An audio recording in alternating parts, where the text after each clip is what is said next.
Hello World, Podler team back at it again. We are doing some more track 2 voicing. There are various theme sections where we do bardic beats to express ourselves in a pithy, punchy way. So we are in the advanced theme section of About Yourself. And Glenn is going to go ahead and start us off. So introductions. I have Naiji Coach. Where's Naiji? Glenn will be going first here tonight. Now we have Naiji Ben. He'll go next. And Naiji Mitchell will likely be joining us.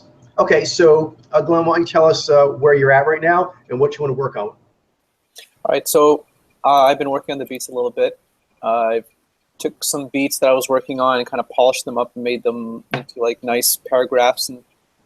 And I was thinking that maybe we could start going into other like ideas that I had for beats and then kind of like fleshing them out, trying to really get something as far as like something like nice and polished for those ones which I haven't actually touched on yet.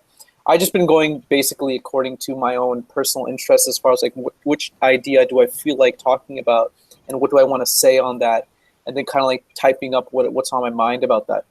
So right now I feel like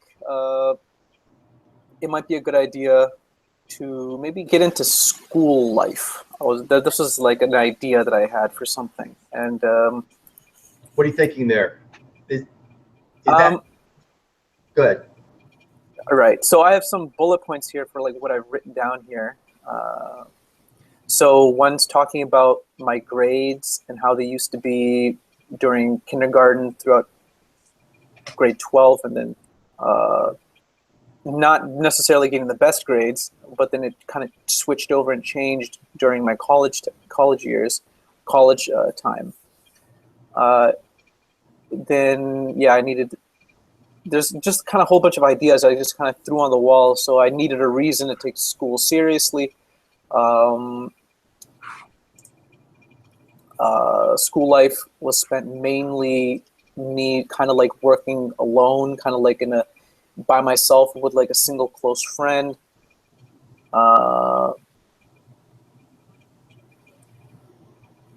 Yeah, and then very, very shy and kind of like very reserved. So I'd go home for lunch instead of staying at the school during high school, that is.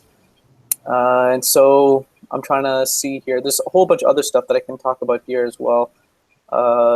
It's kind of personal, but at the same time, it's kind of like, yeah, it'll be good Can I say something here? Cool. This sounds really good. Right. For me, kind of like taking it into my simulator, that's a good scene. I got a good scene with that. In fact, I have some questions there for you, or actually made a question, but kind of like just saying back, did I get it? If you have more than this, we may consider making this more than one beat, because right now you've given me a good solid amount of interesting stuff about you. Okay, sure. Yeah. How did you? What idea did you have as far as like how I broke up the beats? Well, they had a nice kind of, to me, like arc. I felt like maybe a 5 arc.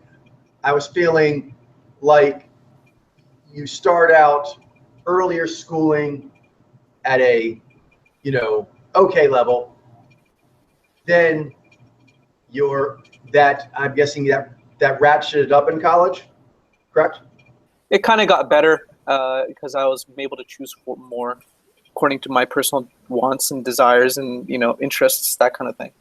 Okay, so that was what I was going to say. That's when it starts getting you're kind of explaining that, because those are like factoids and they were good ones, and they begged the question, which I did at that point. I was asking, I wonder why. And then your third point basically answers that you had to have that interest, that sense of purpose there. So that just you're kind of actually saying, this is good.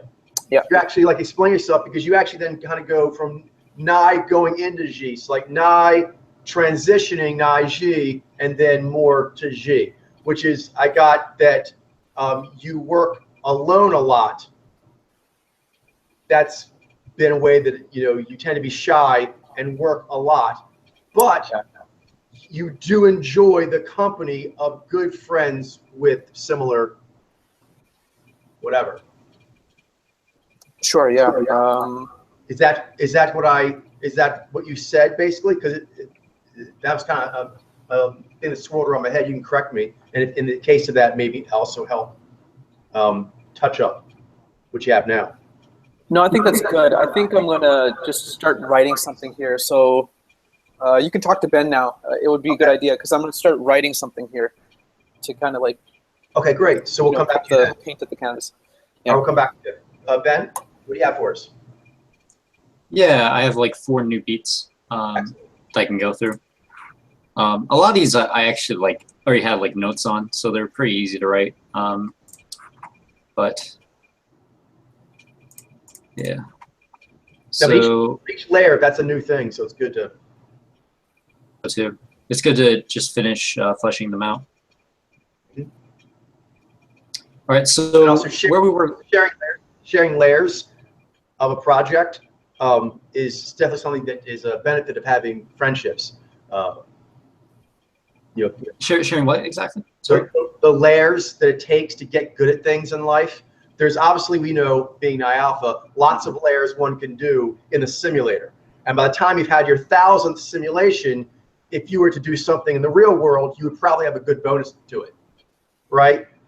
Same thing with having even one other person, even your spirits, like the spiritual angle, but obviously it's amplified by having real life people to talk about what you're doing. And what you're doing is you are layering. You're building layers of complexity and purity and expanse into whatever it is you're doing, whatever project, campaign, idea, mission. Does that make sense? Yeah.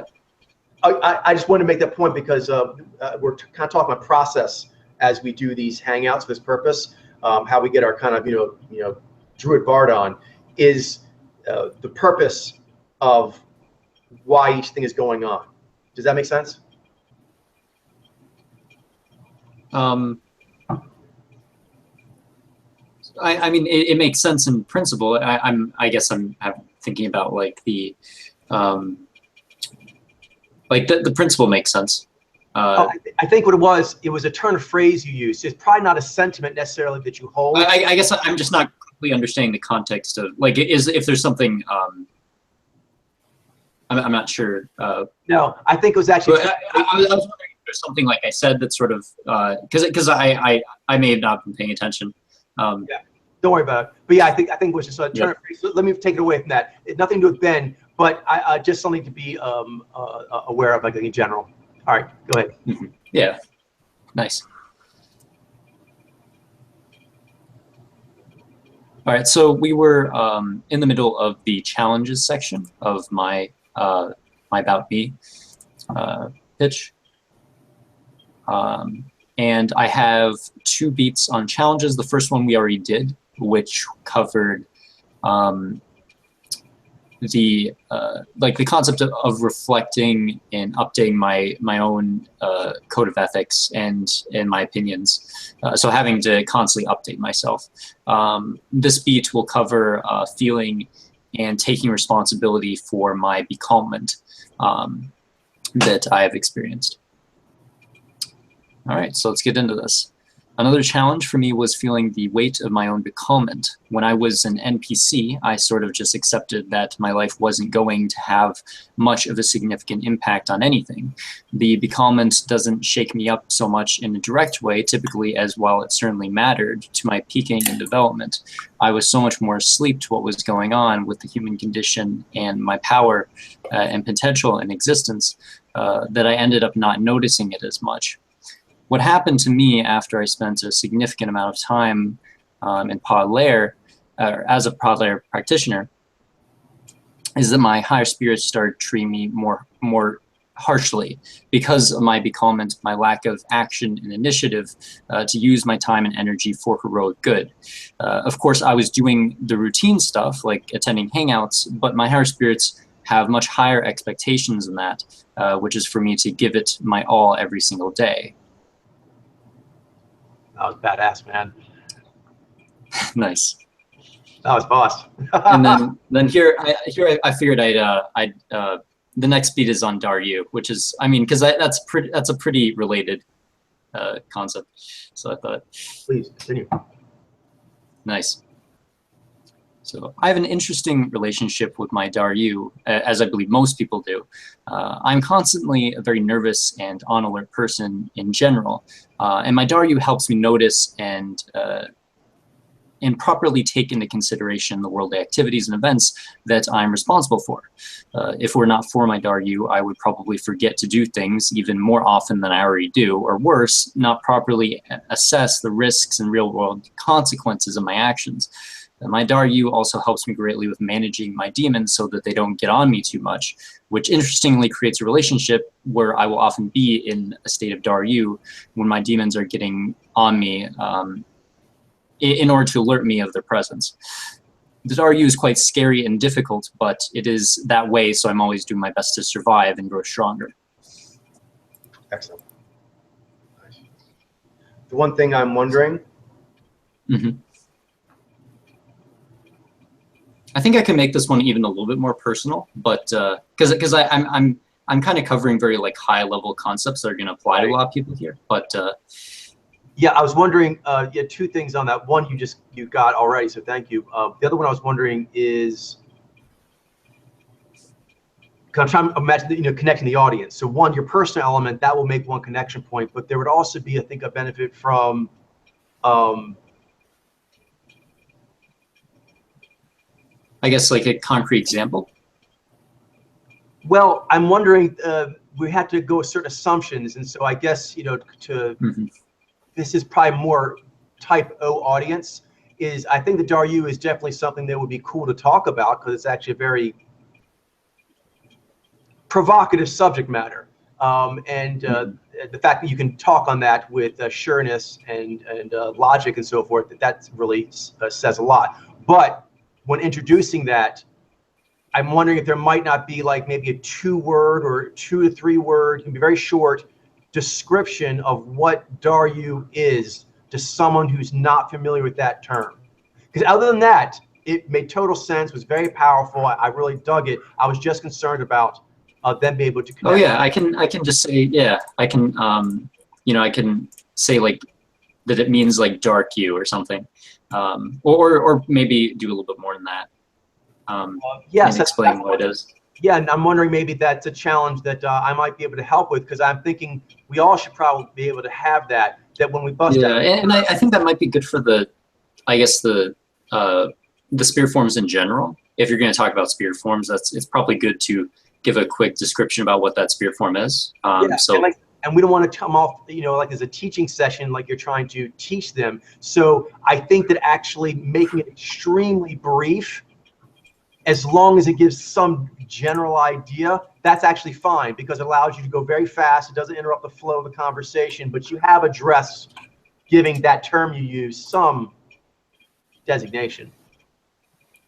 Yeah, I'll just make a quick comment that says like, brief description of what Daryu is, or maybe brief comment on what Daryu is. I guess. I think that would be going to bat around via email, like a little kind of riddle for the team. Do you know what I mean? How to actually express that. I'm thinking like try to keep like 5 words or less. I think there could be also some more subtle explanation, right? Because you can, in your description, because I am actually like describing my relationship with my Daryu. So while I'm doing that, I can actually probably word it in a way that sort of teaches what it is.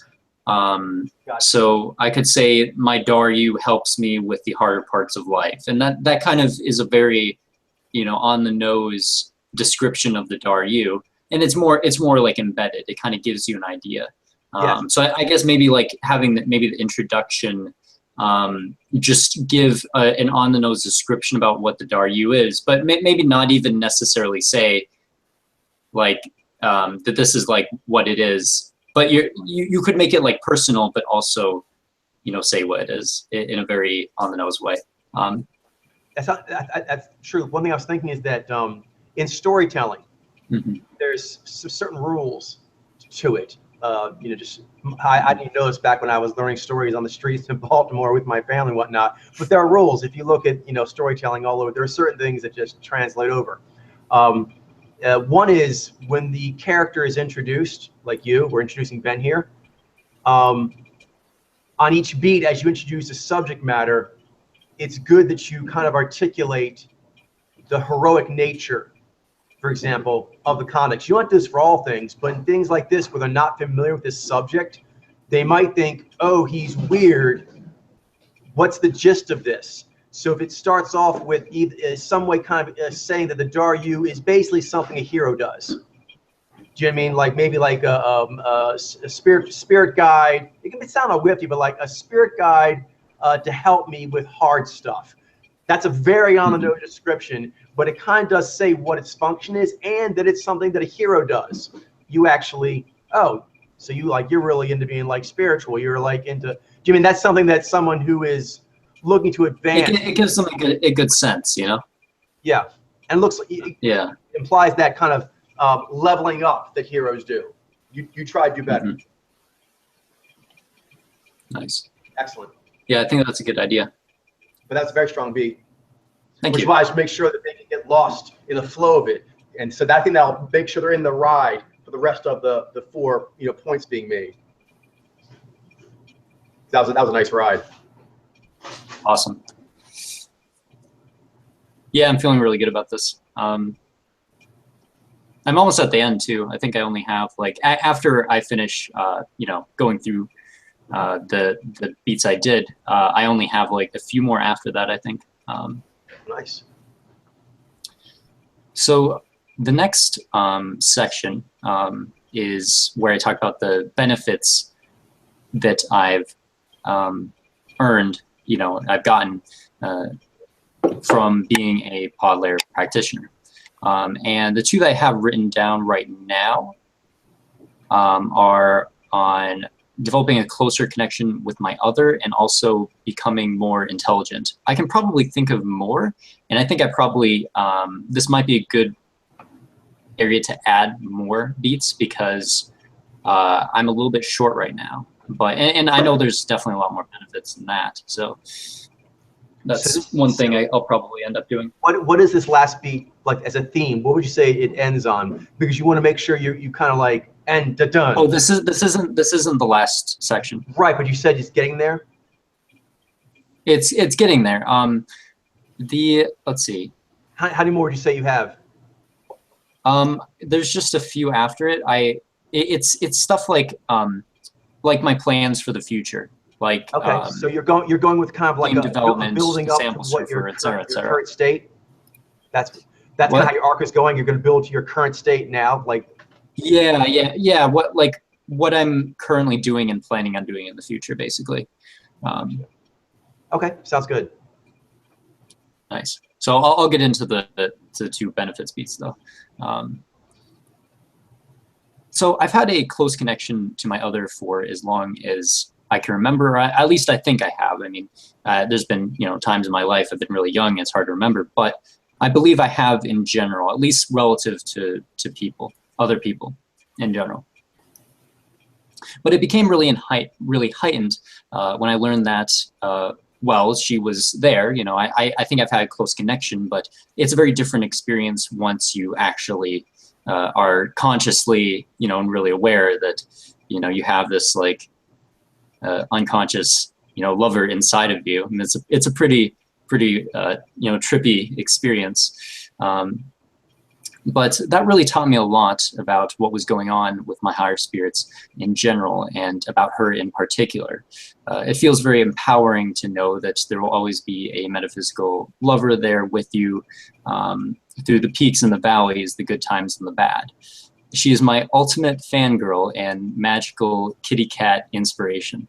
That is awesome, man. I dig it. Kitty cat. This Ben guy's cool. He would make a good member in the heroic band, going out doing good.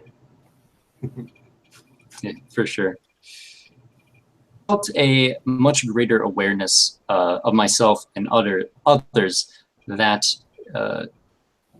is the people and events that are happening locally in my life, as well as politics and pop culture, which make up my virtual village. I've also greatly expanded my understanding of science, reason, and logic, largely contributed to by Mitchell and Demas, but also because of Podlehr's overall highly rigorous approach to seeking truth and discovering the human condition and the meaning of existence. I've also become more spiritually intelligent as I've learned about the rituals one needs to undergo in order to enact their peak pathway effectively, as well as all of the very spirit forms the one dialogues with on this journey. So this is about becoming more intelligent. I'm thinking one way I can improve. Yeah, I think it's good in general, but I think what I probably it would add if I gave a more proper like introduction sentence that just basically said, you know, that I think that Podlehr has made me more intelligent, and basically sends that message, because otherwise a person may not know what this beat is about in an overall sense right away. At the beginning, it sort of starts out a little bit more ambiguous. So it's good. Yeah, it's a general principle actually. Again, some storytelling stuff here is that you often have to kind of say the story out at first. To someone, whether it's your spirits or a close friend, and then once you've had that experience and it rebounds back to you, is you obviously could tell a second time better. That is second layer, right? And every time you tell, it's another layer. But one thing that happens very common in the beginning is when you make the first arc telling the story for the first times, when you go back to the beginning, often it will tell you that what the beginning, like I told you, that stone, that touchstone that you do, the intro and outro beats, it tells you what that needs to be. And oftentimes you'll have to do quite a bit of telling the story until over time you'll realize there's like this really cool way to set up that arc, and that presents itself, but only after you said a few things. A famous example of this is, well, famous to me as a fan geek about it, is Big Trouble in Little China. I don't know if you've ever seen that movie. I don't believe I have. It's really good. It sounds familiar though, but I definitely suggest you check it out. It's great. Even though the special effects obviously are dated, it's really well done, like adventure comedy. Oh, I may have seen it actually. I mean, like I can't like describe what it is, but I feel like it's something that I've at some point like seen a little bit of at least. But I can't like remember what it is or what it's about. But yeah, this just sounds like a very familiar movie name, I guess I should say. Yeah, so it has quite a bit of a following. And one of the things that's kind of interesting about it, and this actually relates in a way, Ben, to our gamification, is the director, John Carpenter. He was really getting into Chinese mythology, and he wanted to do a movie that had that in it. He had a bunch of other interests too, but it culminated in this gem, Big Trouble in Little China. And so in the course of the character from the outside world, Nicey Kurt Russell, being introduced into Chinatown in sort of some real world sense, and the mystical layer that's over top of that of ghosts and other kinds of special creatures that come out, wizards and so forth. So lots of the humor comes from this. So relating to like the gaming, it's a very complex world because no one had the experience of all these Chinese mythology characters and rituals and different things and special swords and whatnot, and potions are like, what? So it's great though, and it's fun to go through and kind of learn it. But John Carpenter said in an interview that the way the movie is done, the general arc is when the character played by Kurt Russell comes in as a delivery truck driver, and that's basically the arc. That's the actual start of the arc. Kurt Russell comes into Chinatown because he delivers stuff, and then everything goes from there till the end.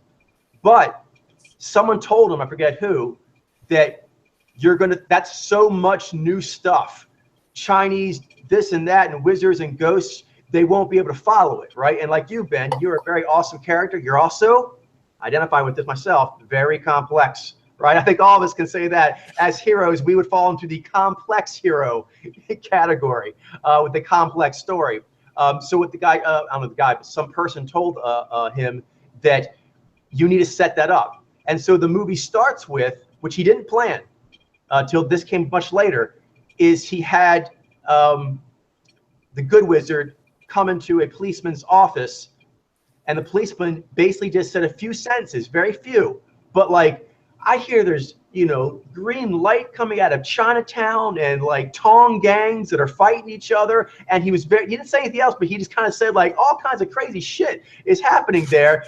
But he put in the words of the things you're going to see. People are talking about people coming back from the dead, green lights coming out of people's eyes. What the heck is going on? And then it gets done is people have like, you know, very supernatural powers. They do like electricity. And so the wizard says, yes, that was nothing. But it always starts very small. And then he does just a little bit of electricity through his hands. And that set up the movie. In the beginning, when Jack Burton comes in, think about this, how it changes the whole arc. And that scene was very short. But when Jack Burton comes on, you don't know that there's going to be crazy supernatural kung fu gnarly stuff in Chinatown.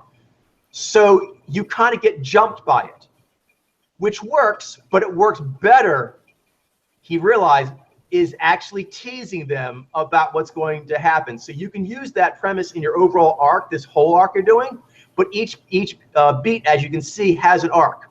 That's why usually, like, it's usually 3, 4, 5 sentences. It makes a nice little arc. And the same thing, once you say it out, you can often go back to the first sentence, and you basically said it, by the way, you set me off here, is that, I could set that first sentence better.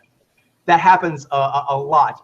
And if you look for it, you'll get it better, kind of like a video game. If you look out for that kind of, you know, ball coming, you can actually grab it better and sooner. Yeah, because when you're first writing it, what often happens is you're really just trying to get the thoughts out on paper. And when you're doing that, you're speaking to yourself as your own audience. Yes. So it's what often happens is you may not necessarily word things in exactly the way that you would word them to other people when you're actually speaking, you know, the words. Because there's a difference of context from you writing to you saying it. And then also another element to this is, even beyond just the difference in audience, is also just the repetition of when you first write it, it's generally going to be, you know, a rough draft, but when you keep saying it and you keep looking at it, it's just going to naturally improve over time. You're going to get new ideas about how you can improve it. So it seems like a very good process to speak it out to somebody, because you both get the audience, you know, the audience that's closer to what you're going to be, you know, approaching in practice, and you also just get the training and the development of, you know, looking at it a second time. Very true. Yeah, because kind of like a follow-up that lesson about looking for that beat to put in the front is it often comes off the back end. That you kind of brought that to light there, Ben, is in the process of saying it to someone else, you can often see it in their eyes, or their mouth. You can feel it kind of in their vibe sometimes. And often, especially if they're close to you, whatever, they will ask you a question, or they will speak out a sentiment. And so ones that come up a lot, kind of like with Big Trouble in Little China, I'm gathering that a lot of people were maybe having the reaction of what's going on, to the point of like the curiosity of what's going on with these Chinese mystical things. They might lose the plot of the story. But by telling them it's coming, they actually can catch it better. So actually what happens is when you talk to an audience, like friends, whatever, where they tend to have their question, right? Actually good perception discernment. The questions that they tend to ask, even if it is to say, is it true that what you just said to me is this, right? Even as simple as that question. You actually can take the fact that, after this arc is over, people kind of think, did you give me this information? You can obviously answer that by lacing that or layering that into any of the beat that is there already, right? But it is very interesting how often it works to put it in the first sentence. To actually, once you said it and you realize people have a question area, is actually saying the answer or saying that the answer is coming in the first sentence. Then discernment, it's kind of the same thing of if people have an emotional response. Like this, a classic one is Nige, you have to know this trick. I assume if you got this old, you know this trick already, is if you're going to say something controversial, it's so different if you actually say something controversial, which we do all the time, versus you take a moment. You can't do this all the time, obviously, but it does pay dividends when you do, of actually taking a person and getting them to kind of do a bit more of a pause in their everyday operation than they normally do. Do you know what I mean? And just kind of look at what you're doing and ask,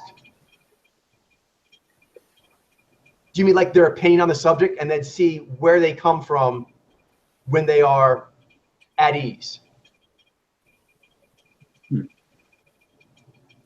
So,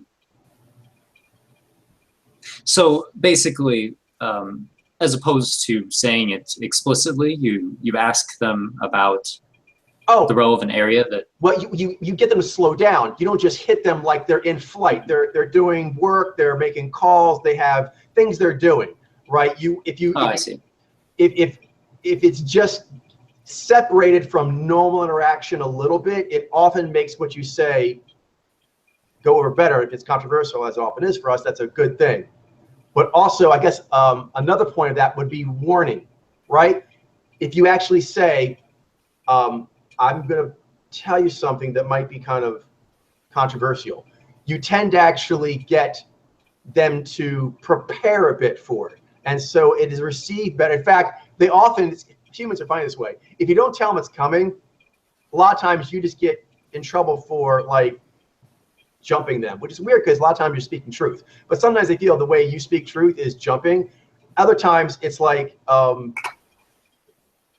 well, I guess that's the major pushback. But they take it as you've jumped them. Oh, the other side of it is they will take it as sort of like, oh, you don't think I can take it? I'm not fragile. I don't flinch easy. So if you actually warn them, this may get a little gnarly. Yeah, go ahead. You know what I mean? And so sometimes you get them to take a bit more of a robust stance when they hear your controversial topic than they would otherwise. Yeah, I do that a lot. If something's coming, I'll often, and I think a lot of people do this, is they'll give little, I'm not sure what it's called. I used to know the word for it, but a disclaimer for what's coming. And that can sometimes be very effective. Like if you need to do it to really, or if it's the best way you can come up with to avoid making the topic too pointed at a person or a group of people or towards your audience in general. That can be very useful, but it also has its disadvantages too. Yes. Sometimes if it's not really necessary to give a disclaimer, it can actually lower the quality of the message you're delivering because Agreed. You're kind of like spoiling it a little bit. That's a very good point. Very good point. Yeah, because this kind of gets into, I guess, not trying to get too much on a tangent here because it's a big subject, but this gets into like the thing of like trigger warnings, because a disclaimer is sort of like a trigger warning. So this kind of gets into like, how do we feel about trigger warnings? And you did a good job there, very good job of basically summing up Podler's position on that, which is, I acknowledge the fact that it helps. It can give bonuses for me to actually try to go out of my way to broach certain subjects when people are in a certain setting and waiting for that setting to do it. There's also benefits from warning them that it's coming. So I acknowledge that side, like you did. And on the other side, yes, but I can't do that all the time. That's not energy efficient and right to be asked all the time. For example, if you're in a debate with someone, are you going to actually give them a trigger word? Like first of all, maybe it's not appropriate to say a trigger warning disclaimer prior to debating the person. Other times it is. Like you'll see some people saying like, I respect my fellow person over there. I actually think they're really smart. I read their article on such and such. I thought it was good. But we disagree on tonight's subject, right? That's kind of a disclaimer like, I'm going to come at you hard, but I'm really your friend. I actually think highly of you in general. Do you know what I mean? So sometimes you do that, sometimes you don't, because like I said, what if you actually don't really feel it's warranted? Like the opposition doesn't really warrant this disclaimer. Do you know what I mean? Because it actually is kind of admitting that they're right on some point that you have to give a disclaimer. Like sometimes people will say you need to give a disclaimer, and so like, no, actually I don't need to. It's polite, and often I choose to, but no, I'm not required to. That's kind of where you get like a 49-51, because like I said, in debate, that's the beginning of it. Then throughout, what about every point you make? What if there are like multiple points on different themes and subject areas and subsets? Are you going to give a trigger warning for every time you shift? Every time you shift topic, you're going to give a trigger warning? You can't spend half the discussion just giving trigger warnings. Trigger warning. So, but there's a balance. So I recognize both sides of that. So to me, it's like, yes, it's polite and it gives bonuses, but it should not be required. That's just wrong out. It should not be a requirement, period. And then also, besides just that takes away your free speech and free will, but also sometimes it's actually not the appropriate thing to be giving that much of a concession. Do you know what I mean? That for example, people might say that subject B requires a disclaimer, and you're like, no, it doesn't. So actually, whether or not you give a disclaimer ahead of time or not says a lot about how you lean politically and philosophically. So you're like, I don't want to. So that goes back to the other point, which is why you shouldn't make it a requirement, because it takes away free will, and sometimes you need to actually say, no, I don't feel. I'm not going to start off with a disclaimer. I'm just going to start off, boom. Yeah. A lot of it depends on context, and that's a good point too about free will, is that it's going to vary from person to person whether, because a lot of it, and honestly, from the perspective I took it, I was more so addressing like the more like it more as like a rhetorical improvement, or that has like not necessarily an improvement, but a rhetorical device or rhetorical means of expressing yourself that has advantages and disadvantages associated with it depending on the context. It's probably not as it's typically not like necessary to give a disclaimer. There's a lot of things that you can do. Like there's ways that you can be rude and not give a disclaimer, but I can't really think of very many situations where like that's the only option that you have in order to not be, you know, a jackass or something. You know what I mean? So. Yeah, but yeah, like I said, it goes both ways. And I think this principle, as a good principle should, it goes into other areas. For example, in like the pronouns, because it's to me the same argument again. I've had a lot of very interesting friends over my lifetime, and I'm sure I will in the future as well. And as a part of that, a lot of them artistic, really into role-playing games, really geek out in certain shows. And so, yeah, I've called people like character names from He-Man. You know what I mean? I call people like characters from that for like, you know, years. You know what I mean? And then we're eventually like, okay, that's dorky. We shouldn't do that anymore. Okay, so I understand that you want to address someone as they wish to be addressed. However, I don't want to be required. In general, that just ruins the whole ritual that you would require me to do that. It's a special thing I do for people I know well. And I agree with them to some degree. Maybe I don't agree that they actually are that character, but I agree with they're cool and I get what they're saying with it, and they like to geek out this way, and I think it's fun. So I agree to it in that context. You know what I mean? So I know this person personally, and I agree to their being, their take on things, their perspective, their worldview enough to go along with that way of labeling themselves. But saying I have to address people by labels that they come up with, no, you should. I don't know how you could actually ask another human to give up the right not to do that if they don't want to. So it's a balance there, I think, again, where, you know, G and Z have to get along. You know, one can't just ignore the other or run them over. Yeah, that makes sense. Do you have anything else there, Ben?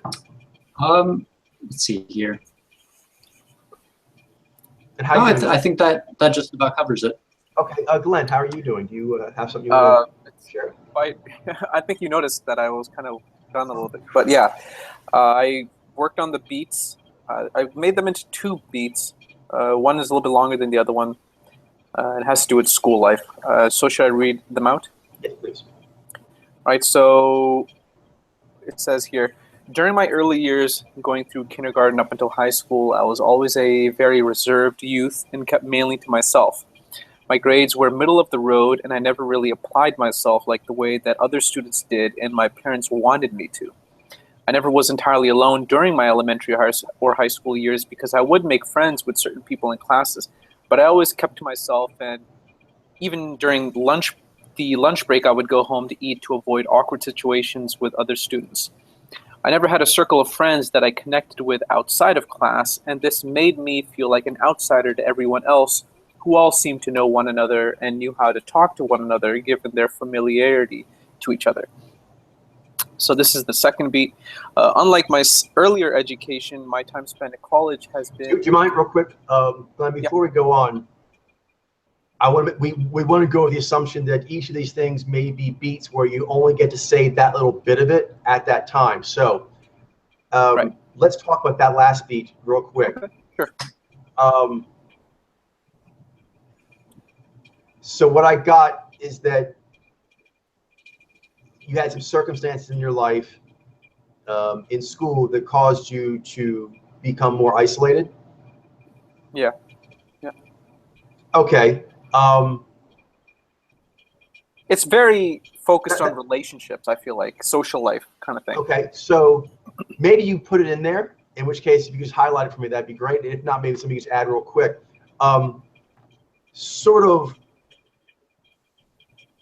That's sort of like what your character is doing, which is good to know, like how things are going for you in that story. How are you taking it? How do you mean? I mean, it could be anything like, oh, that made me do this or that, or I felt this. Like, what was your reaction to that? That's like your character. That's how your life experience is sort of going. That's the landscape of it. How are you taking it? Okay. So I should also the classic. You can be alone and not lonely, right? So right now, the character of Glenn looks like you are alone a lot. Is Glenn lonely? You don't have to answer that question, but that kind of opens up what I'm talking about. See what I'm saying? So you've established the situation in your life is you're spending a lot of time alone.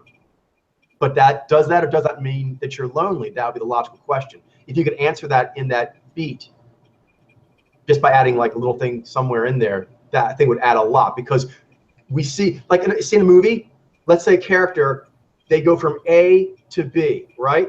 You went from situation A to situation B, and then where it's less people. But then what's the third thing that kind of gives it its oomph, right? Either there's nothing the character says. The face. Often the music will also kind of tell you how they're taking that. What kind of scene is this? And that would be interpreted in this case through your lens. How was it for you? Yeah, that's one thing I don't always do. That's good that you pointed that out. I mentioned, like, I go through these kinds of experiences, and other people, they'll kind of like make these faces like, oh, that sounded like it was pretty hard. Like, but I'm kind of like expressing the ideas in a very sort of like matter-of-fact kind of way, which kind of like, I feel like it makes me feel weird. I've put a question there. Is that because of how you deliver it, or because you actually don't feel that you didn't at the time have much of a reaction to the events you're now relating? No, I do definitely feel like this kind of sucks, you know? Like okay. Or this is not as like the way that I would like it to be, but I tend to sort of like downplay or just kind of outright kind of ignore personal kind of like feelings from getting in the way, because I don't like to, I don't know, deal with them so much in a way. But at the same, because it's like, it has to be useful to me. Like, I'm always about trying to usefully, like everything I look at as sort of like, how does this help to move me forward? Trying to just, you know, like feel things and just kind of like wallow in pain or whatever, it doesn't really seem purposeful. So it just seems like, okay, this sucks. How can I fix it? And then I fix it, and then it's no longer an issue. Then it's like, that's awesome. And so, okay, Glenn. Yeah. That was just what I was going to tell you. You just nailed it, right? The bop, bop, bop, bop, bop. You nailed exactly what I was going to tell you by actually saying, it was kind of sucky. I get that. But I put those feelings away because they serve no purpose. I found what did serve purposes, and I did that because I like to go with what is useful. Yeah. So So I mean, that's what you said, basically, or tell me what you said, but it did sound like you kind of said how you felt about it, but how you channeled that, what your reaction to your reaction was. Obviously, your reaction is, that's kind of sucky, but then you reacted to that and said, yeah, but here's how I'm going to take it for this reason. You could say that in one sentence, maybe the sentence fragment right there, but that would really kind of like give the audience something to take away from that. Like, that happened to Glenn, and that's how he took it, and that's the lesson. That's a very common theme. There's what you say, there's how you take it, and between the two, thus is the lesson. yeah. Yeah. So I kind of feel like Because that beat was very good. It gave a very good sense of like a situation. I got like a vision of, he's going to a different world. It has these different dynamics. He's in this new situation.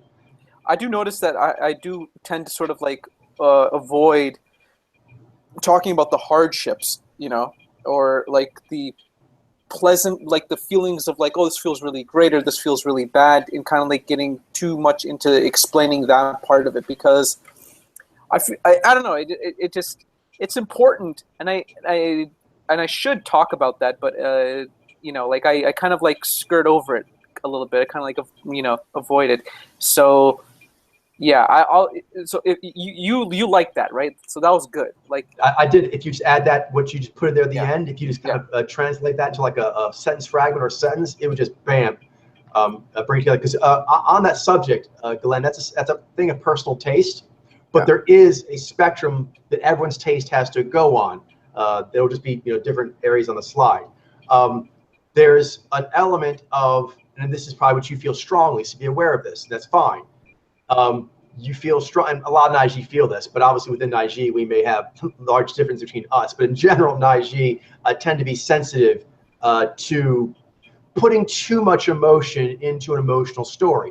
As Naiji, we often do think about human story, talk about it, but we actually also like to kind of pride ourselves on not really overdoing it, right?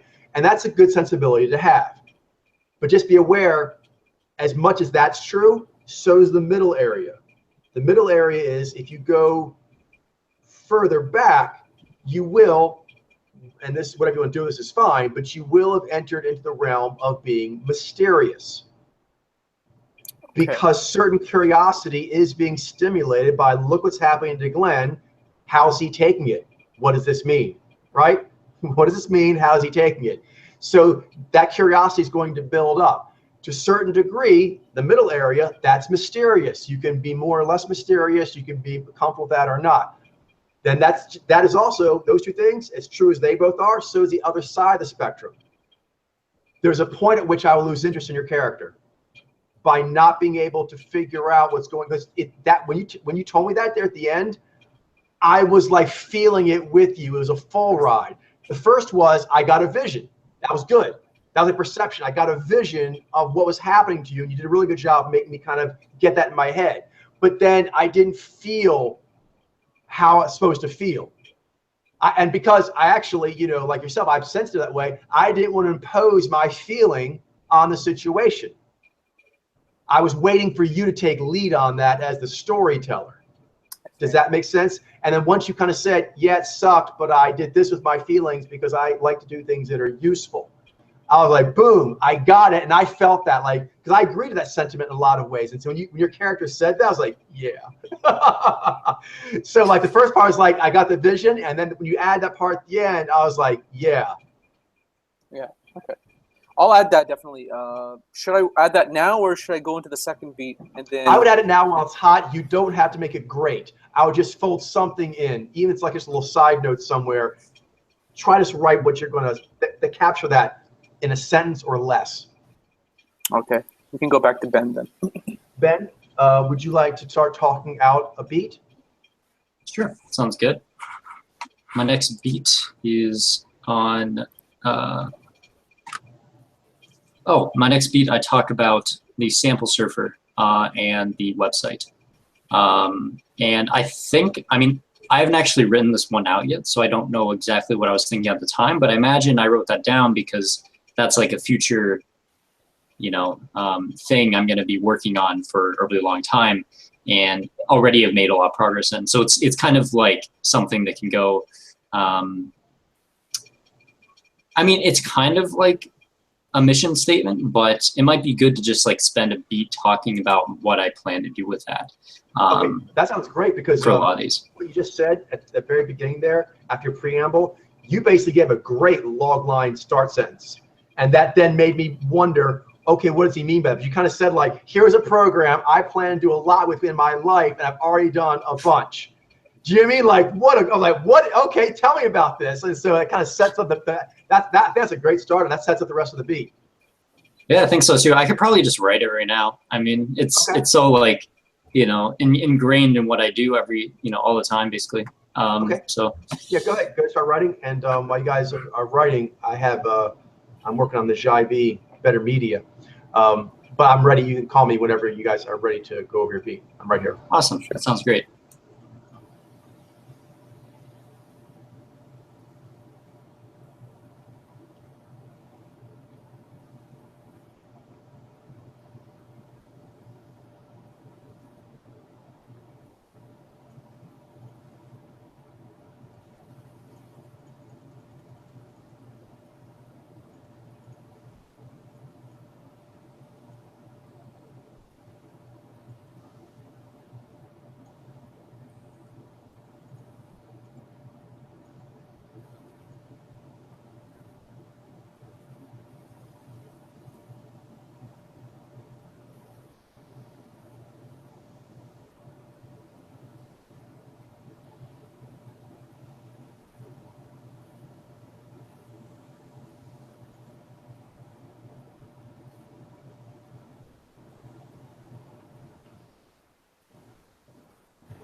All right, so I have the beat that I'm working on done.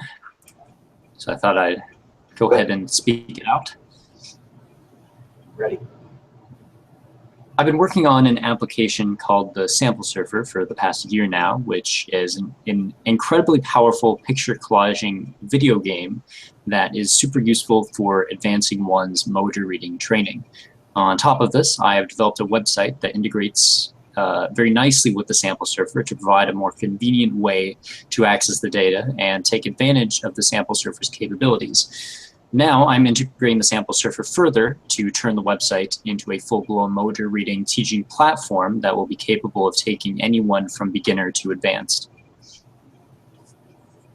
That's really good.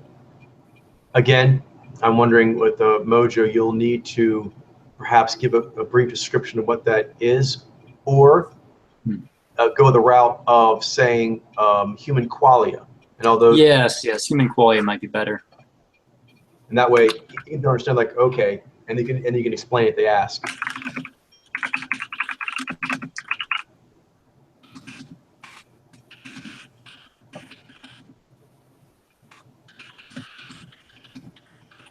Nice.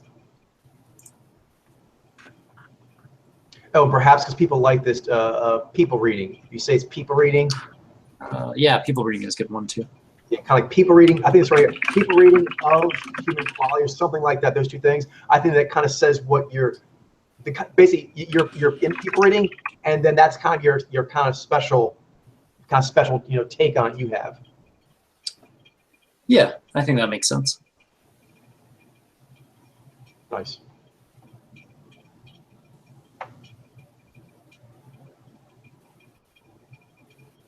Nice. So the next two are a little bit more speculative. Like, I mean, they're not really speculative, but they're stuff I haven't really gotten too much into yet. I talk about my interest in doing Podler game development in the future, and working with artificial intelligence and neural networks, and doing experiments with that. Well, it seems like they kind of naturally flow because your program sounds cool and interesting, but it's a bit vague, although they will know it's about teaching people to people read whatever human quality is, right? So Yeah. they'll have that. So I think actually they follow nicely, kind of like saying what's involved with that. So how you're going to gamify that for people, and how you're going to integrate like neurolinguistics. I think that's two great kind of follow-up beats, because that beat was interesting, but it did make you wonder a bit more about what the deal is with it. Yeah, I think that'd be good. And here, I can just talk about my personal interest in it. I don't Sure. like, I haven't done it yet, so I can't like give as many like specifics, but like, I'm sure I can come up with a few sentences for each one that will flow nicely. Do you want to try and talk one out now? Yeah, sure. How about I do that? The next one I have is game development. So I'll just see if I can get that one developed.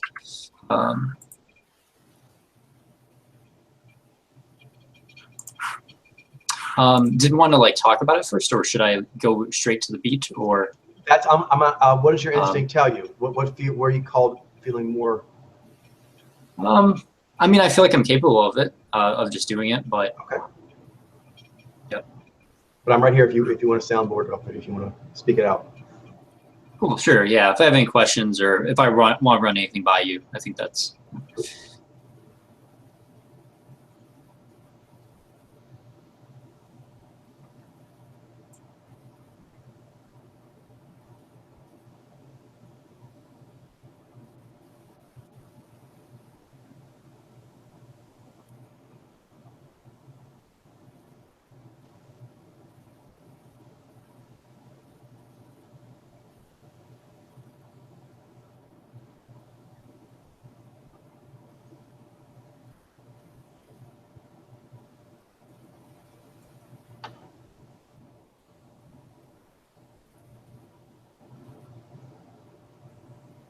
Hey, Coach, I'm not sure about this. I wanted to kind of run it by you. Sure. I made some adjustments. I added some stuff in that talked more about my feelings. So yeah, during my early years going through kindergarten up until high school, I was very I was always a very reserved youth and kept mainly to myself. My grades were middle of the road, and I never really applied myself like the way that other students did and my parents wanted me to. Oftentimes, I felt like there was something wrong with me because of this, and to a certain degree, this was true in that I wasn't trying as hard as I could have, but I was also unaware of how I worked and hadn't realized that my environment wasn't being conducive to my natural way of being. I never was entirely alone during elementary or high school because I would make friends with certain people in classes, and this made me feel more like I fit in. But I always kept to myself, and during the lunch break, I would go home to eat to avoid awkward situations with other students because I didn't know how to interact with them outside of class to talk more about personal interests. It felt too difficult to do, and I didn't have enough courage to conquer those fears at the time. I never had a circle of friends that I connected with outside of class, and this made me feel like an outsider to everyone else who all seemed to know each other, all seemed to know one another and knew how to talk to one another amongst themselves, I should say, given their familiarity to each other. So does that kind of help? It's not until I get into my second beat that I'm going to be able to talk about more like how I overcame things. Okay. Perhaps then this is something else you can do. You can then, since this is like almost like a two-parter, right? Certain episodes, they have their own ending and they just end. But other times you watch a show, they'll say specifically, to be continued. And that's because you kind of need to tell them that that's not the end of the story. Okay. So maybe at the last sentence, you can kind of say, but I got better. Very simple, but vague, that you overcame. Okay. And then that begs the question, how did that go down? Oh, that totally, so I could that totally sets up the next beat. I can say then. But it doesn't end on a depressed note of you being like beaten or down or whatever, even though that was the whole major arc. Even just by saying like a little tiny thing of like, but I overcame it, or something very short you would say to that effect, like that you overcame it. I understand. Let me just think of something here. I never had a sort of friend like everyone else who also know each other and know how to talk myself. It wasn't until, this could be the last sentence, it wasn't until I started going to college that things began to look up, or things began to change. That kind of like leaves it in a more favorable kind of condition. Yes, and that's totally good if you want to use that. I will mention to you that it changes the spell a bit, which is fine. I just want to make sure you're aware that you're doing it, which is this. I don't know if you noticed this thing, because that did answer the question, or that did do that thing, but it did take away your agency. Did you see that? Oh, right, yeah. You mean because the first one, by saying I overcame, it still says the same thing and is vague, but it says you overcame. It not only did the situation get better, you made it better. By saying it wasn't until college that things got better, that makes you a bit more of a passive character, at least until you say otherwise, that it was that time that made it better, not necessarily you. Does that make sense? Which is fine, but you want to know what you're choosing to say. So there has to be some kind of like resolution that I had during my time during high school? No, but both sentences you used, we talked about, which is like, but I overcame it, as compared to things only got better when I got to college, right? Those are two kind of fragments we're comparing. So in the fragment of but I overcame, it is vague, but at some time in the future, it got better by you. Very vague, but it stated that you are the agency that created that change. Even though obviously the right college may have given the opportunity, but you had to make one take lead. Was it the era and situation? We can put them both there if you want. But basically there's the era, the situation you were in made it better, or your agency. So situation or agency. So by saying but I overcame, it's vague, it's in the future, but it does say it was overcame and by you. The other one says, a bit more specifically when, but at least vague how it came about. So it could be you, or it could have just been situational factors. Do you see as a story? Well, I think it's a combination of both then. Yeah, and you can play it either way, exactly. So Yeah. however you want to play that, it's fine. It's no, I mean, we could just talk here a little bit about differences between high school and college. Is that college is a lot more mature of an environment, I feel like. And people are there for the purpose of actually wanting to get a higher education, that sort of thing. And so they're, you know, I feel like the people there are kind of different. What about this then? But I overcame when I went to college. So what was being overcome here? Because I feel like I'm still working on some of these problems, even now to a certain degree. But obviously, it's not the same kind of way. Adding the word started, but I started to overcome when I went to college. Okay. So what's the problem here? I'm trying to understand myself a little bit here. No. So what I did has been a compound, because they're two different things. This saying, but I overcame, means that this situation got better to some degree, and that happened through you. Saying, but things only got better when I went to college, means, oh, it did get better. So that's the same as the other one, but it's more specific about when, college, but it was not specific about you being the agency of it being overcome. So you're a bit more passive in that one. And then I gave you this one now, which is a kind of combined one to get both if you want, which is, but I overcame when I went to college. And then you came back with, but I'm not totally over it yet. And then I'm saying, okay, you could say, but I started to overcome when I went to college. And that would actually get everything, or you could take things out. Does that make sense? Yeah, no, you can use any of these options as long as you just know what it is. I'm trying to help you as the audience to tell you how I'm interpreting this character based on which way you go with it. I think I need to sort of like self-diagnose in a way what the problem is that I was going through that was creating these issues of like not feeling comfortable or whatever. So it was the social anxiety, I think, right? That's kind of like what I'm overcoming here. That's kind of like, I think, the main idea, you know, the thing that I'm trying to overcome here, which is like, this sounds to me a bit, if you don't mind me saying, is it like just kind of like hearing the story from you? right. It sounds like perhaps this is like a bit of a 3-beat arc. So right now you have 2. That you have the situation, right, and then you have the resolution one. I think actually this anxiety one of why it's here would be a nice bridge. So the beat you just did, and then you said it yourself. What was this really about? Social anxiety. So kind of like that's a great log line to this beat, and then kind of saying a bit about your social anxiety situation, and then go on to the college beat where you start to overcome this. Would you agree with, like, given what I've presented to you, that was what I was going through? I don't know all the particulars of you well enough, but I would say that's got to be a substantial factor. That's got to be a substantial factor for sure. Right. I mean, because Najee tend to have that. I mean, it's just a question of how they modify, what mechanisms they come in to deal with it. And I've known you for a few years, and you're a sensitive person, as you know, as everyone here on the team is.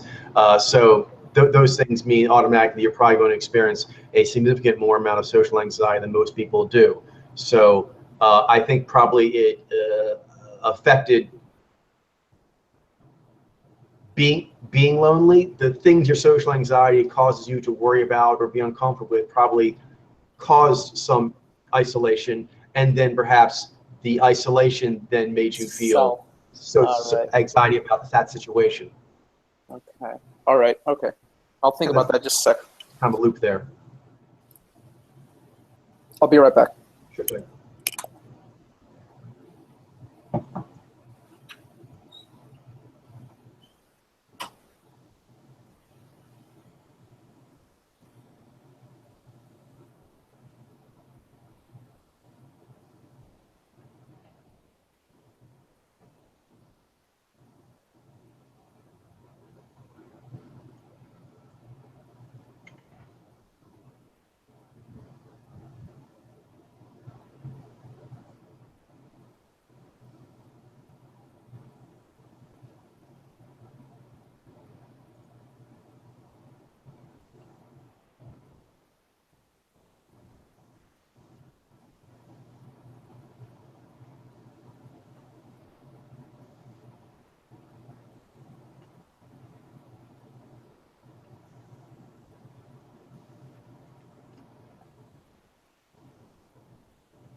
All right, so I have my last 2 beats done. I actually just went ahead and did the, well, because I only had like 1 more after that, so I was like, all right, I'll just finish it. Nice. So yeah, I'll just go through them. Throughout my whole life, I have been very interested in story, and the particular stories that have interested me the most have been in video games. I want to do what I can to contribute to the cause as much as I can, and I think that one area that Podler has a lot of potential in is the development of Podler stories to add additional interest to the cause and theory. My skills in the creative disciplines required to develop games are limited mainly to programming at the moment, but I plan to develop my skills in the creative disciplines of graphics and sound as well, which will greatly improve my skills in game development as well as open up new doors for contributing to the cause in the future. Woo! That sounds awesome. Oh, Nice. nice. All right. Artificial intelligence is, oh yeah. I would say this character sounds really cool and badass, and also I'm excited to see you leveling up. I'm like, oh, Yeah. he's gonna be leveling up some cool stuff. Yeah, it's cool. It's like one thing just kind of like leads to the next, you know. It's like, because like I'm going into game development, and a lot of people, like when they go into this stuff, they don't really have any skills. Like a lot of people, you know, they're trying to sort of learn about, you know, art and learn about sound and programming like all at once. With me, I sort of feel good because it's like I've basically got all the programming down. So now I'm just like branching out, you know, and sort of using my foundation of understanding and program sort of branch out to other areas. And it feels good to sort of connect it, you know, to that. You know, all these things are going to make the Sample Surfer just like have more power. Oh, it's be so. Yeah, and so the cool. Sample Surfer is a good example. I'm starting to like. I mean, I'm not doing like super graphical heavy stuff yet, but like I'm getting some skills in like in designing like the aesthetics of things, you know. But every little bit helps. And like I said, that opens up a whole new kind of like tree branch of bonuses. Mm-hmm. Yeah, I think that'll really help me. Yeah. Like I said, and audio is also like a whole nother thing. Yeah, audio is really interesting too. You know, I used to play like the saxophone when I was in middle school. That's like the most like actual music experience I've had. But you know, there's like with anything else, I mean, there's tons of like resources on the internet. You know, yeah, there's actually a lot of like free stuff. It feels really good. Like you can, you know, how much potential we all have to learn things. And there's also like say kind of like the leveraging thing you talked about before in programming. Is there's also like the same thing with like sounds. You can make sounds, but you also can get free use packages. Some that are free, some that cost not a lot, all the way up to expensive ones. Yeah. Like, and you can then get those free sound packages and use them. And maybe make mixes and change, you know, various sounds that exactly. make in your own. But you wouldn't have to like start from scratch. You can actually start some nice like packages for things. I think they do those for like, you know, people who do like vlogging and so forth. They have free or very inexpensive like little sound packs, so you can add sound to your production. That would kind of fit into this as well. Yeah, I think that's a good way to develop. Yeah, I really like that aspect. You know, having like all these like samples that you can work with, because that really helps you cross contextualize your knowledge. Definitely. And like not have to do a whole lot of work to you know, get something out there. You know, you can still develop your skills without necessarily needing to do everything. Exactly. Is, you know. All right. So artificial intelligence is extremely trippy stuff, both in practice and in terms of its implications. Deep learning is what I'm most interested in, which I don't have the resources and time to work on currently, but I will certainly be looking to begin studying this within the next few years, probably. It is technology that is at the cutting edge of AI, and combined with image processing can be used to identify any object classification in uncropped images with incredibly impressive accuracy. Mojo recognition may be closer than we think, potentially, and I'm very excited to get involved with this as soon as I have the time and a video card that can handle it. Mitchell and I are preparing to scrape pictures from the internet en masse to both benefit the Sample Surfer as well as collect initial data required to research the great case of Mojo recognition. Nice. That's awesome. I really like that. One thing, again, I would probably use like human qualia facial recognition instead of the Mojo. because if they don't know anything, that tells them what you're doing. Okay, I'll probably say human quality recognition. It's a little bit vaguer in that way because we Sure. are like, because in this case, like the classifications are kind of important because like because it's really about like it's recognizing the different Mojo classifications, right? So yeah, maybe the vaguer is fine, but just kind of using human qualia instead of Mojo, I think actually people will understand a bit more. Yeah, I think I'll definitely say something like that. Perfect. Yeah, that was very strong. Nice. Glenn, I see you're back, and you go again one more time. I'm gonna need a little bit more time because now I find myself researching HSP a little bit now. Sure, no worries.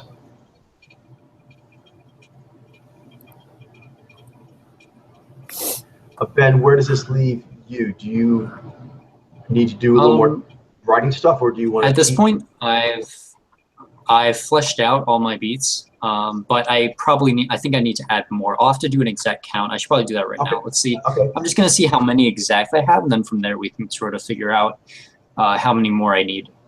Perfect. My guess is I'll probably be just a few short, but I'll get the exact number.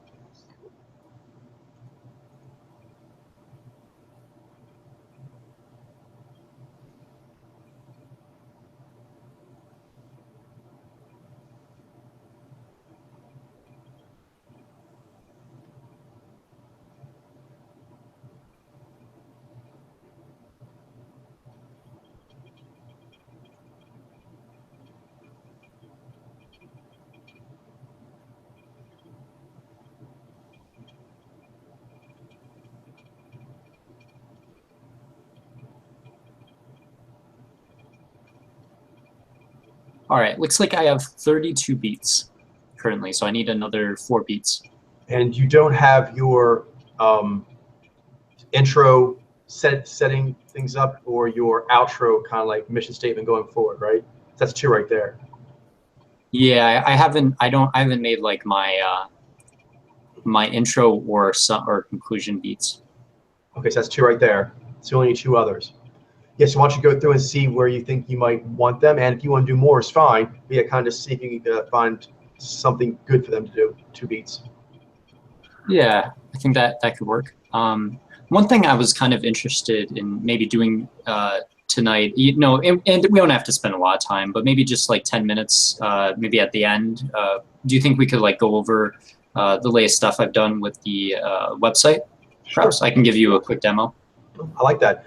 So we can, Glenn, do you have a few more minutes you want to work there? If so, Ben can give you a tour of the program while you continue to work. No, that's fine. You can go ahead and just do that now. Right, cool. Okay, Ben? Cool. Sounds good. So I'll just screen share what I've got here.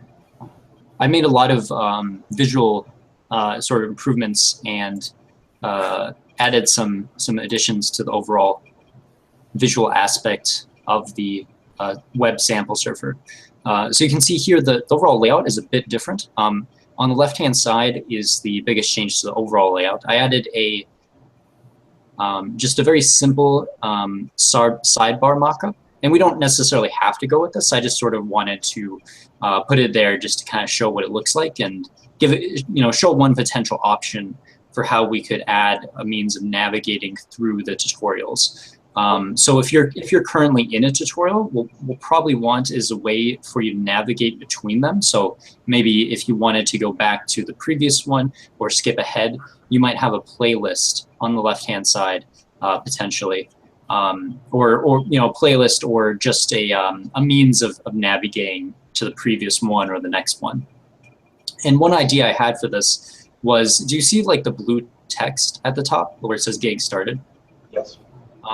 I was thinking that could be like the group of tutorials. So I imagine, and I saw this with the way that Khan Academy was set up, is that the tutorials were divided into different groups or sections, kind of like how we divide beats into different groups and sections. So we may have a group of tutorials that's mostly focused on, first gear, for example, and maybe that could be like a group. And then we would have all of the tutorials related to first gear in the sequence that we, think would be ideal. but isn't necessarily required.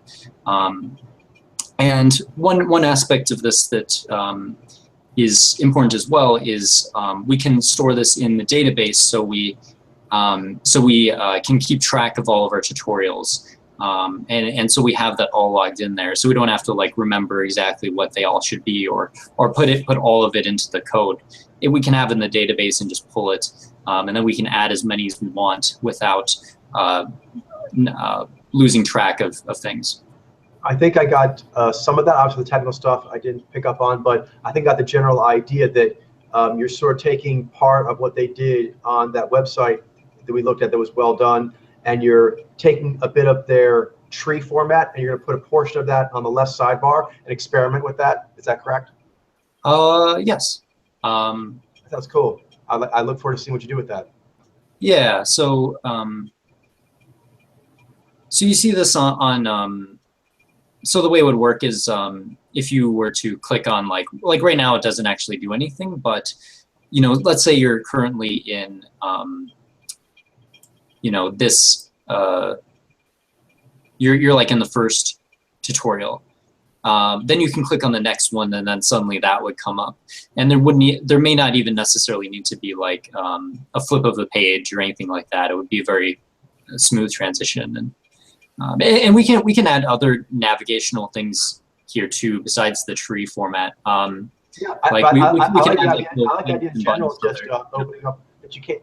You did, Ben. I like the idea of just opening up that left sidebar, because, like I said, there's a lot of things we could do with that. It adds. Yeah. It doesn't even necessarily have to be the tree. I just think it's because the left-hand side felt kind of bare before. It didn't feel like there was really anything here. No, because actually there's a lot of white or just background space within this style. So actually, that's why I like that we're doing so much of that right sidebar, because I think that adds a lot. But having a left sidebar and maybe eventually even a top bar, and yeah, we can add secondary top bar that kind of that adds some other stuff as well, for sure. Exactly, and then the bottom would always be kept open for the description. But that makes a nice framing of those pictures.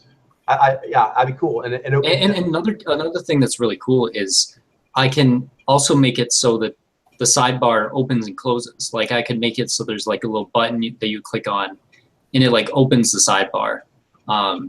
So like if you're on like, say, a tablet or a mobile device, then like we can actually like hide certain elements and like make stuff like closable and stuff, so it's viewable on those devices.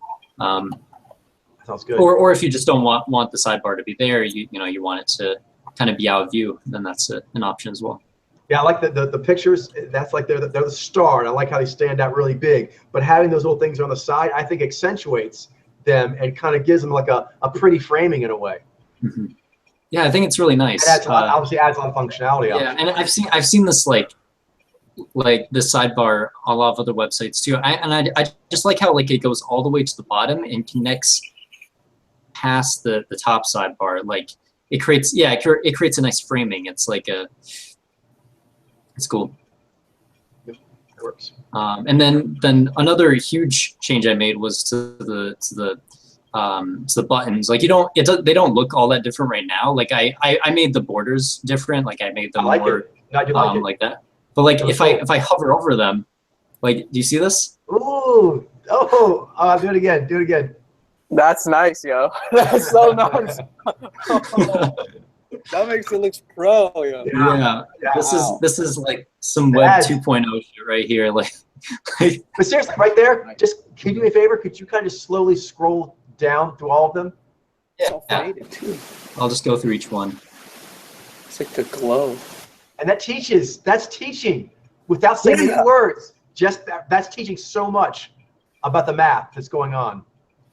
Oh, that is sweet. Some of these are a little bit hard to read, but like we can make subtle adjustments to the colors. But for this general idea is great. Nice. Oh, that's sweet. Yeah, I felt really good about that. Never cease to amaze. And one thing I just want to show as well is like we can do besides these 16. Like I'm just gonna show like, hold on a second. You're seeing code right now, but I'm just gonna real quick. Just show what it's like when there's less than 16 mojos. But Yeah, mind, nice and I black. I look away when that code stuff comes. Like, I have a phobia that I work on, but it's a thing. But yeah, Yeah, I know. yeah. I mean, it's kind of it's kind of like you know, like porn. I like technical porn.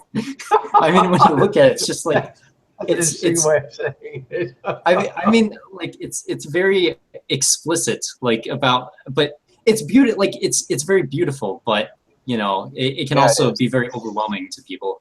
Gotcha. So it's like it's the inside. Gotcha. It's the anatomy of the software. Yeah. I mean, There's so much detail. That's the thing about it. There's so much detail, and everything is so technical. And everything has a place and a purpose. It's like whoa, like it's like almost like you're looking at. But if you know what Like you're a doing, I different guess for you, it feels powerful. yeah, it it is. feels Very like yeah.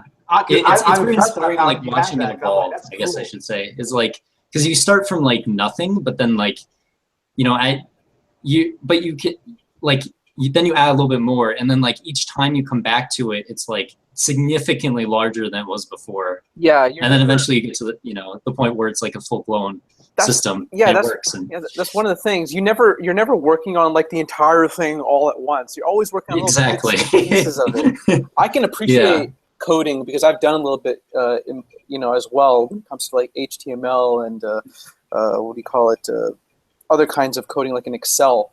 So I can appreciate very much like the tapestry of like having all of that there and just being like, this is what I created. You know, like it feels good. It's true. I'm master of this domain. Is there anything more, Ben? Or oh yeah, I guess I was just gonna show. So I basically made it so the quiz was only 4 mojos, and then these 4 came up. Another thing I want to add, and I haven't yet, is basically when there's less than 8 buttons, you can see there's a lot of like vertical room here. When there's like 8 or more buttons, there generally won't be as much room because like if it's 8 buttons, it'll be like one column like this. I have an idea. But I think definitely if it's like 4 or 6, like I can make the buttons like different sizes depending on how many buttons there are. I have an idea. Oh yeah, for sure. It's something you'll sometimes see in like, kind of beautified books that do a lot with their borders and things like that, is they'll sometimes have these, cool sidebar things, and they're of different sizes though, depending on what little anecdotal story they're going to tell. It'll be slightly shorter or longer. So what you can do is have like a tail, a decorative tail that can spiral down the page for however long it needs to, and it'll look pretty. Oh, so kind of like okay, so if there's and it'll look pretty if there's only a teeny little bit of it, or there's a long stretch of it, and so that could just be the flex, as long as it's some kind of simple design, always like a swirl or some bars doing something, some kind of simple artful thing, and then that kind of just goes down. It goes from what the object is. In this case, buttons. It goes from the bottom of that to, in this case, it would go up.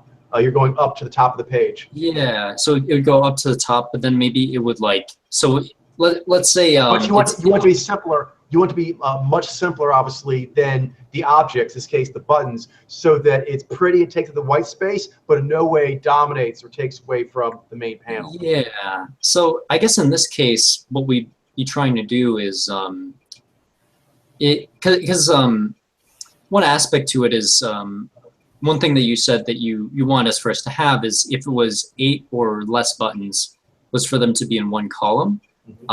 So if I make the buttons larger when there's 8, for example, then there won't be enough room vertically. But I could make it so like it kind of goes along the top a little bit or something. What do you mean? How big? So I guess I'll give maybe just a No, I'd prefer. I'd like it to be in one column, unless it's going to spill over. If you feel it'll spill over, we can go 2 columns. Yeah, it doesn't spill over. Like if it's 8, it'll be fine. But like if I make it larger, then like if I make the buttons larger, then it will spill over. That's what I'm saying. So if you feel that need, I would rather go to 2 columns than spill over at the top. Okay. Yeah, Yeah. So I guess in that case, because I'd like to leave the top open. yeah. I guess what I was Perhaps thinking. having its own panel. Its own. Yeah. Yeah. So I guess maybe what I'll do is like if it's I mean, we can talk about this more, but like we can make it like if it's 4 buttons, I think it definitely makes sense to keep it 1 column. And then if it's 8, you know, I mean, we could do 1 column. I think 8 looks good because really, when you do the 16 quiz, it's 2 columns of 8, and it looks good, the size they are. So I think just basically you're just taking away one of the columns. Yeah. So I guess I was wondering like, and what I was saying is like, you said 2 things. One thing that you wanted, you were interested in having it be 1 column, but also that you want them bigger. So it's mainly like having 8 buttons in 1 column and making them bigger. Well, I guess in that case, they don't need to be bigger. Yeah. So what I was thinking, maybe we just like have like if it's 8, maybe it doesn't get bigger, but if it's like 7 or less, then the buttons get bigger. Well, I'm thinking here. Or maybe like, 4 or less. Yeah, but I'm thinking here real quick. Maybe actually do make it bigger because it goes back to what I was saying. Like we have 4 here, right? Yeah. If you actually took another 4 and put it on the side of it, they would probably go right over those 2 buttons underneath them very nicely, and you could size it up. I think it would maybe take away a little bit of white space inside, but not a lot. Yeah, I think with the 4, it would definitely be good. If it's like all the way up at the top at like 8, maybe not, but like if it's 4, I think. No, that's what I'm saying. If it's 8, instead of going all the way to the top in their current size, you would actually make them 2 columns of 4 and then expand that. Yeah, that's what I was thinking. That's what I did with the desktop version is I basically said like, if it's 4 or less, then it'll be 1 column and they'll be big. If it's 8, then they'll also be big, but they'll be in 2 columns. Yeah, that's good. So that's how I had set up there. But yeah, besides that, I haven't done much else. That's great. That's good. Yeah, that's nice. So. Very nice. Okay, Glenn, it's perfect. I think here we got like 12 minutes left. You want to kind of take it away? I wasn't able to get too much done here, Coach. I was thinking maybe you could just tell me what to work on as far as like, I think talking about the HSP and kind of, I think leading with that and explaining as far as like, when it comes to school life and that sort of thing, that's kind of like what I was trying to overcome and trying to work out throughout. So are you saying you want that to be the kind of the first beat? That should be like, instead of being school being the topic, I think it should be HSP. Okay, that's good. Okay, so then maybe you should just kind of, what's your question then? Well, I think nothing really. It's just I want to let you know about that, and then also I'm going to be working on the beat to try and reformulate, kind of like reconfigure it so that it's kind of coming. I'm not, like with that in mind, although it may not necessarily, be exactly like that. I might. But you're thinking. I don't know exactly what. But you're thinking. So are you thinking like 3 beats then? Your social anxiety in general, then kind of what that did to you throughout your earlier schooling, and then how you started to overcome in college? Is that the kind of the arc of those 3 beats? Sure, I think that might be good. Although I'm not, I don't put words in your mouth or say it, but I'm actually saying what I thought. No, of course, I understand. Did I correctly get what you? It sounded like you were still going with 3 beats, but you wanted to make the social anxiety one the first one. So then I was just asking, does that mean then that you'll slide up the, what's earlier school was like will be beat 2, and then college will be beat 3. So I'm asking you, does that sound correct? What you're thinking? I think it's going to be like I'm going to be talking about. Because right now, the way that I had written it out was I was talking about something being a problem, but I didn't actually give it a name, and now I'm kind of like going to change it, make it so that it actually is defined, and so that that's going to change the entire beat and the way that it's structured, and so I'm going to have to go and figure out how to kind of like give that sort of like light where it didn't have any. And you can totally do that. I have a question before you go too far there. Which may be the right thing to do, but I'm wondering, does it have to go first? Because perhaps if you're talking to someone, just going right to social anxiety might be A bit. abrupt, Okay. whereas actually explaining situations, lots of people have situations like what you mentioned in your school arc, but it seems like you're a bit extreme in it.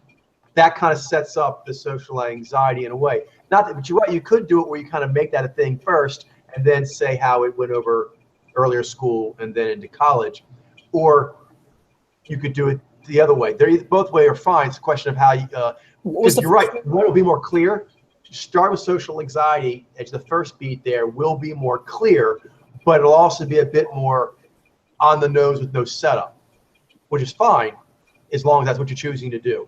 So I think I just want to let you know that I don't think you have to make that the first beat, but if you feel that would be good, then that's what you go with. So go with what you think is good. I just want you to know that I think it could work. My mind, I could definitely see a point for doing it both ways. Okay, what was the first one again you said? Well, where you basically talk about your earlier schooling and how you're having some of these isolation things, but as the way you gave it to me already, it seems like you have isolation things lots of people experience, but you to a more extreme degree. And then I'm like, I wonder why. Social anxiety. And then So it's sort of like I'm going through the story of my experiences, then I kind of like discovered that I have HSP. that could be exactly, you can comment that way, and also just for them as the audience, in the way you're doing it now, it kind of warms them up. Right before you go social anxiety, you kind of warm them up like a bit of a loner, a little shy, can feel awkward. You know what I mean? That first beat, you kind of lay that down, that kind of sets them up for where they're going. You know what? Let me just come out and say it. Social anxiety. Right. Okay. But just the other way that you mentioned also works. It's so I think it's a personal choice. But one, you'll kind of set it up a bit.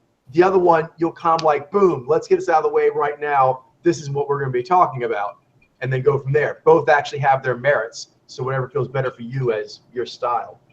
Yeah, I'm gonna have to. I'll probably think I'm gonna go with the more building up to it method. I think that might be better for like the way that I have it already out right now as far as written. Okay. Then what are you thinking about for that second beat? Is there any ideas you've thought of, like what you want to transmit there when you talk about the social anxiety or HSP or whatever it is you want to do there? So the first one was talking. That's basically gonna be like that's like the underlying cause beat, right? Yeah, like that's causing the issue in the first place. And I don't think I necessarily need to spend a whole bunch of time on it necessarily. I can just be like, during high school, blah, blah, blah. This is the first beat. I was experiencing this and it was tough and difficult, and these are the problems that I was facing because of it. So the way you're doing it, it almost sounds like you're making it not just the root cause, but actually, this is good. You're actually talking about the realization of the root cause. I like that. That actually makes it a bit more revelatory and a bit more giving you agency. Yeah, and then ending the first beat is a little bit like you had a critique on the point that I like the way that it ended was not exactly like with a sort of. Well, it wasn't a critique. It was just make sure you're aware that if you say, but I overcame, it's more sure that you had agency. It's more vague on how you did it or how that happened. When you say things only got better, went to college, that's more specific or sure about when or the circumstances, but it's vague on how much agency you had. So that's what I was basically saying. So it's a choice. You can choose one of those, or I told you when we combined it, where you actually do both as sure. Can you explain that again to me real quick, Coach? Okay, so one option is you say, but I overcame it or something, or I start, but I began to overcome it. In which case, when you say that, that's saying it got better through my agency, my choices, my will. The other way you said is things only got better when I got to college. In that, it's saying that, again, things did get better, but it was situational. That's the sure thing. It was a situation. That time period is when things got better. Your agency is more vague.